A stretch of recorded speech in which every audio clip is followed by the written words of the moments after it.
deeply disturbed by the amount of material that has been censored from this report. The Office of the Director of National Intelligence is currently doing a declassification review of those pages, and the President certainly has confidence in the ability of those national security professionals to consider those documents for release. There is credible evidence in those 28 pages, we believe, that there was involvement on the part of some agents of the Saudi government in providing aid and support to the hijackers who brought down the World Trade Center and attacked the Pentagon.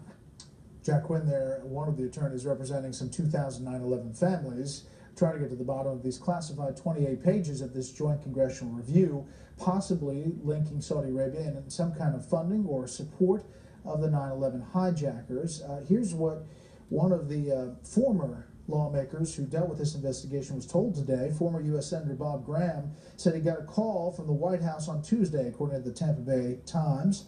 Brett Holmgren, senior policy advisor to the assistant to the President for Homeland Security, told him the declassification review of the documents withheld from a report issued by a Joint Congressional Commission in 2003 will soon be completed. He asked how soon he could expect a decision and was told 1 or 2 months. We're back with the panel. This has been an intriguing thing for a long time, Charles, but obviously also intriguing the timing of this report as the President heads to Saudi Arabia in 10 days. Which is why I think what we just heard is about right. We should declassify.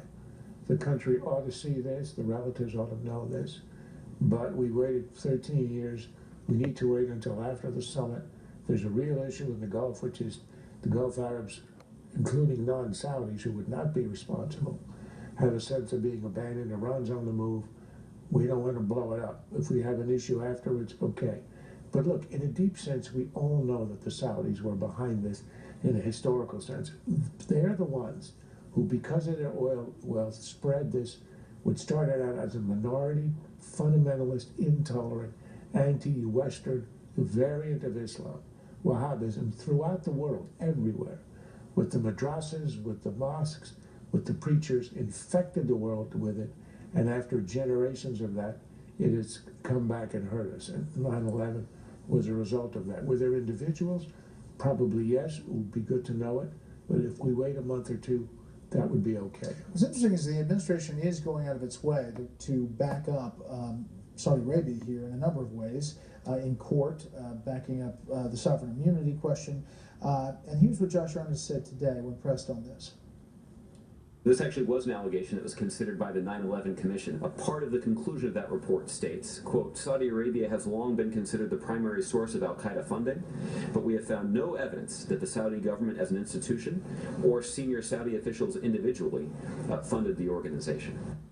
Well, the Plaintiffs' Committee issued a statement. The 9/11 Commission did not exonerate the Saudis of involvement in 9/11, as the actual members of the Commission made abundantly clear in the very story the Saudi embassy was purporting to address in its response. The Saudis responded to 60 Minutes' story. Asked directly about the very sentence the Saudis relied upon in their statement, 9/11 Commission member Bob Kerry emphatically stated, quote, it's not an exoneration. What we said, we did not with this report exonerate the Saudis. Kerry went on to explain that, quote, you can't provide the money for terrorists and then say, I don't have anything to do with what they're doing. Going on, if the kingdom is as confident as it purports to be about its innocence, there's a simple way to prove it. Just withdraw the immunity defense it has been hiding behind for 12 years and answer the charges on the merits, plain and simple.